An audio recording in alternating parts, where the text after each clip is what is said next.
Hello students, welcome to আড্ডা 24/7 Bengali. ব্যাকগ্রাউন্ডে দেখতে পাচ্ছ এত ফুডের ছবি, কারণ তোমাদের ফুড এসআই এক্সাম আসন্ন, একদম দামামা বেজে গেছে ফুড এসআইয়ের এক্সামের।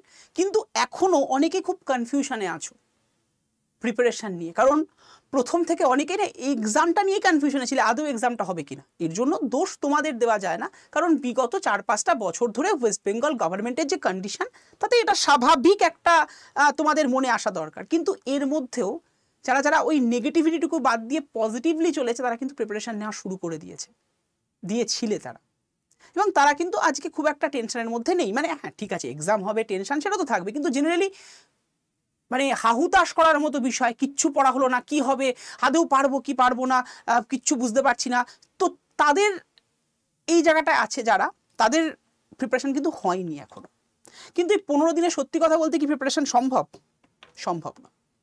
কিন্তু একটা কথা বাংলায় বলে জানো তো, সেটা হচ্ছে ওই মানে বলে না, মরার আগে শেষ কামড় দিয়ে আসতে হয়। একটা দেখবে খুব প্রবাদ বাক্য আছে, একদম চলতি পাতি কথায়। তো সেটা কিন্তু অনেকে চেষ্টা করো। আমি বলবো এটা খুব গুড স্পিরিট। দেখো, ফুড এসআই এক্সাম যদি তোমরা এরকম সিচুয়েশনে অনেকে থেকে থাকো যে এখন কিছু হয়নি, কিচ্ছুই পড়া হয়নি, কনফিউশনে আছো, তাদের ক্ষেত্রে সত্যি কথা বলতে ফুড এসআই এক্সাম মানে যদি প্রিপারেশন না নিয়ে থাকো, কি করে আর এক্সামে তুমি ক্র্যাক করবে? কারণ লক্ষ লক্ষ পরীক্ষার্থী পরীক্ষা দিচ্ছে, 470 খানা মাত্র সিট। সেক্ষেত্রে তোমাদের মতো যারা কন্ডিশনে, তাদের ক্ষেত্রে একটু চাপ, সত্যি কথা। কিন্তু এই চাপের মধ্যেও আশার আলো রয়েছে। সেটা কি?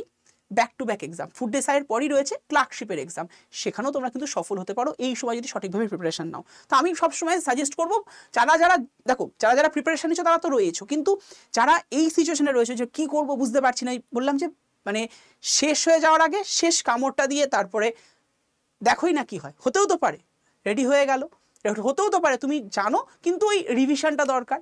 কিন্তু তার জন্য একটা প্রপার স্ট্র্যাটেজি, যে স্ট্র্যাটেজিটা ফলো করতে পারলে মোটামুটিভাবে একটা ঠিকঠাক জায়গায় তোমরা আসতে পারো। আর যারা প্রিপারেশান নিয়েছো, তারা 100% এই স্ট্র্যাটেজি ফলো করলে সফল হবেই হবে। একটু রিভাইজ করে নেওয়া যাক স্ট্র্যাটেজিগুলো কি, একদম স্টেপ বাই স্টেপ যাবো, কেউ ভুলে যাবে না এই বিষয়টাকে। প্রথমত আমাদের মনে রাখতে হবে সিলেবাসে কি রয়েছে। যদি দেখো ফুড এসআইয়ের সিলেবাস, তাহলে মনে রাখতে হবে ফুড এসআইতে এমন কিচ্ছু নেই, জাস্ট দুটো পার্ট রয়েছে। একটা হচ্ছে জেনারেল স্টাডিজ, একটা হলো তোমার ম্যাথ। তোমাদের অলরেডি আগে বেশ কতগুলো আমি ছোট ছোট এরকম সেশন নিয়ে বলে দিয়েছিলাম জেনারেল স্টাডিজ থেকে কি হতে পারে, ম্যাথ থেকে কি কি কোশ্চেন, মানে কোন কোন চ্যাপ্টার থেকে প্রিভিয়াস ইয়ার এসেছে, এগুলো বলেছি। কিন্তু আজকে তোমাদেরকে বলবো জেনারেল স্টাডিজের কত মার্কস, এটা আশা করি ভুলে যাবে না কেউ। 50, ম্যাথেও 50 মার্কস। কত পেতে হবে sir food SI exam crack করতে? 100 পাও, কোনো অসুবিধা নেই, না অত দরকার নেই, বা ওরাভাবে সম্ভব নয়। 100 কেউ হয়তো পাবেও না। তো সেক্ষেত্রে তোমাকে বলবো মিনিমাম টার্গেট রাখো। আমি কোনো ক্যাটাগরি বেসড কিচ্ছু বলছি না, আমি জাস্ট মানে আনরিজার্ভ হিসেবেই বলছি সবার ক্ষেত্রে। টার্গেট রাখো 90 পাওয়ার। স্যার 90 এটা কখনো পসিবল? হ্যাঁ, আপনি ওরকম বলে যান, 90 পাওয়া কি সম্ভব নাকি? আমি বলেছি টার্গেট রাখতে। মানুষ টার্গেট রাখে, যেটা টার্গেট রাখে ছোট থেকেই, একদম যখন ছোটবেলায় ওই বিভিন্ন এক্সামসগুলো দিতে ওই ক্লাস 7, 6, 8, 9 করে গেছো, সেখানেও কিন্তু একটা টার্গেট সেট করেছিল যে আমি এত পাবো। কিন্তু দেখেছো টার্গেট যেটা সেট করেছো তার থেকে অন্তত পক্ষে 5-10 নাম্বারের ভ্যারি করেছে, যদি ওই টার্গেট নিয়ে তুমি পড়াশোনা করে থাকতো। তো আমি এটা সবসময় আগেও সেশনেও বলেছি যে 90 তোমার টার্গেট থাকুক, অ্যাটলিস্ট 90 টার্গেট থাকলে 80 থেকে 85 উঠে যাবে। এবং এটা যদি তুমি পেয়ে চাও, যারা পাবে তারা কনফার্মলি ঠিকঠাক জায়গায় আছো এবং তোমরা চাকরিটা পাচ্ছ। কারণ এটা সিঙ্গেল টায়ার এক্সাম, এখানে কিন্তু কোনো মেন্সের গল্প নেই, ঠিক আছে? তো এবার এই জেনারেল স্টাডিজের মধ্যে কি কি পড়ে জানো আশা করি, হিস্ট্রি, জিওগ্রাফি, পলিটি, তার সাথে সাথে কারেন্ট অ্যাফেয়ার্স, জিকে। ইকোনমি থেকে অল্প স্বল্প প্রশ্ন দেয়, কিন্তু কারেন্ট অ্যাফেয়ার্স জিকেটা পড়তে হবে। তার সাথে রয়েছে তোমার সায়েন্সের 3টে জায়গা, মানে ফিজিক্স, কেমিস্ট্রি, বায়োলজি, আর বর্তমানে কিছু কম্পিউটার থেকেও 2-4টে প্রশ্ন দিচ্ছে, তো সেটা। আর ম্যাথের তো একদমই অ্যারিথমেটিকের পোর্শন, অর্থাৎ যাকে আমরা পাটিগণিত বলি, সেই জায়গাটা লেভেল অনলি অন 10th। এটা তোমাদের অনেকেরই এখন মুখস্থ, এটা নিয়ে আর নতুন করে বলার কিছু নেই। তো এখন যেটা তোমাদের ভাবতে হবে সেটা হচ্ছে রিভিশনটা কি করে করো। দেখো, প্রথমত এটা সবার আগে দরকার। রিভিশনের জন্য যেটা সবার আগে দরকার সেটা হচ্ছে মক ছাড়া রিভিশনের কোনো গল্প হয় না। কিন্তু নতুন করে এখন আর পড়তে যেও, নতুন করে পড়তে যেও না, নতুন কিছু পড়তে যেও না। এখন যেটা করো, যা পড়েছো তাকে ভালো করে রিভাইজ করো। কি করে করবো স্যার? আমি সবসময় বলবো যা পড়েছো সেটাকে রিভাইজ করার জন্য একদম টাইম বেছে নাও কতক্ষণ। আমি সবসময় বলেছি 4 থেকে 5 ঘন্টা ইজ মোর দ্যান এনাফ। এখন খুব বেশি হলে 6 ঘন্টা তুমি ইনক্রিজ করতে পারো টাইমটাকে। তো 4 থেকে 5 ঘন্টার মধ্যে তুমি ডেলি বেসিসে যা যা পড়েছো আগে রেডি হয়ে আছে সেগুলোকে 2.5 থেকে 3 ঘন্টা সময় দাও। এটা কিসের জন্য? আগের পড়াগুলোকে রিভিশনের জন্য। আর হাতে তোমার যে ওই 1 ঘন্টা বা ধরি 2 ঘন্টা বেঁচে আছে সেই সময়টাতে তুমি মক টেস্ট দেওয়ার প্র্যাকটিস করো। এটা সবার আগে করা দরকার। মক টেস্ট, শুধু মক টেস্ট দিলে হবে না। অনেকে শুধুমাত্র মক টেস্ট দিয়ে যাচ্ছ, বলছো নাম্বার কম আসছে নাম্বার কম আসছে। মক টেস্ট দিয়ে যেটা করতে হবে সেটা হচ্ছে মক টেস্টকে অ্যানালাইসিস করা। উইদাউট অ্যানালাইসিস তুমি কিন্তু তোমার জায়গায় পৌঁছতে পারবে না, লক্ষ্যে পৌঁছতে পারবে না। অ্যানালাইসিস কী করে করবে? কারোর কাছে যাওয়ার দরকার নেই, কোথাও কিছু করার দরকার নেই, নিজে অ্যানালাইসিস করতে পারো। ধরো তুমি মক টেস্ট দিয়েছো, মক টেস্টে সাপোজ 100-র মধ্যে তুমি পেয়েছো 60 বা 70, এরকম হয়তো মার্কস আসছে কারোর। আমি তোমাদের বলছি কি মিনিমাম 90 মানে ওই 80-85 রাখাটা সেফ জোনে তুমি থাকবে। তাহলে নাম্বারটাকে ইনক্রিজ করতে হবে, তুমি বুঝতে পারছো। এই 60 বা 70 পেয়ে হয়তো পাস করাটা খুব চাপের, বেশি রাখাটা ভালো।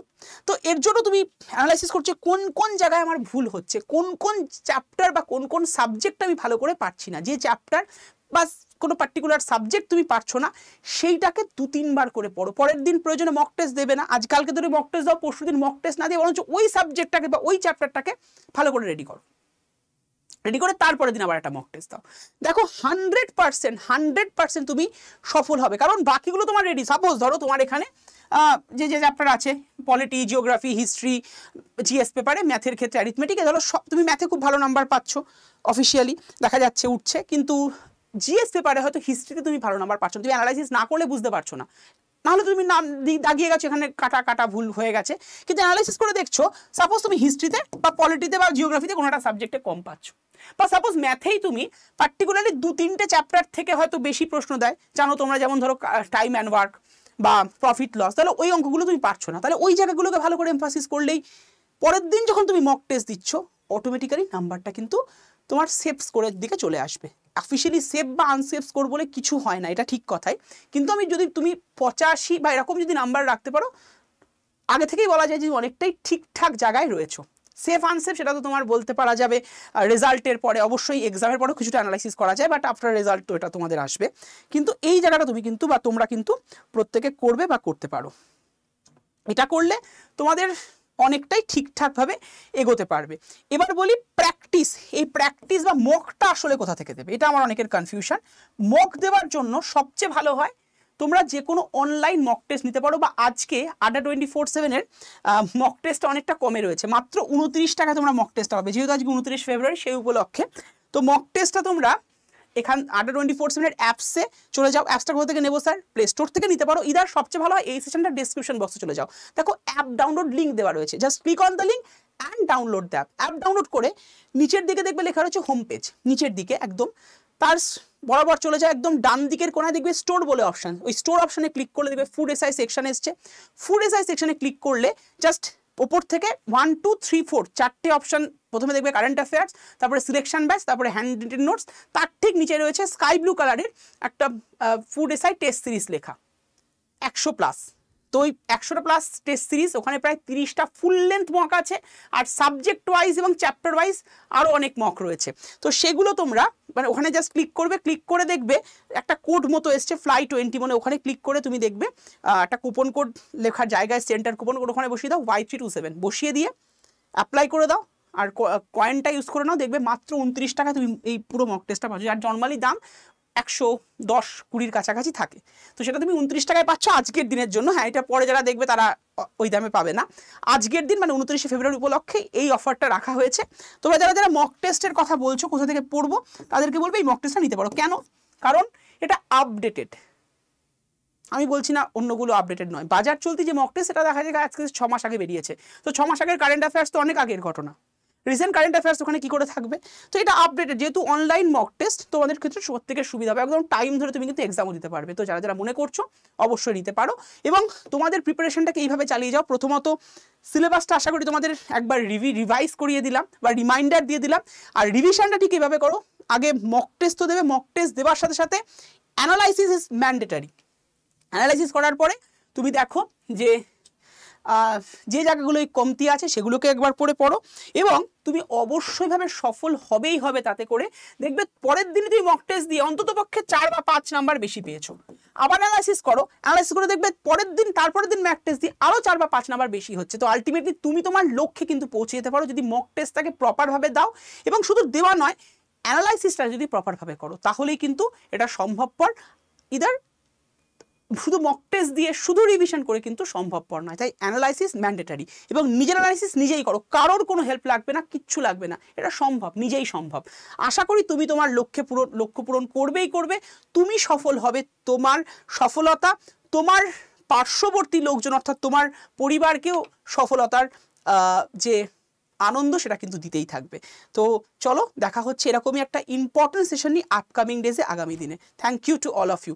তোমরা আবারও বলবো, নিজের মনের জোর বজায় রেখো, কখনো মনের জোর কিন্তু হারিয়ে ফেলো না। Thank you to all.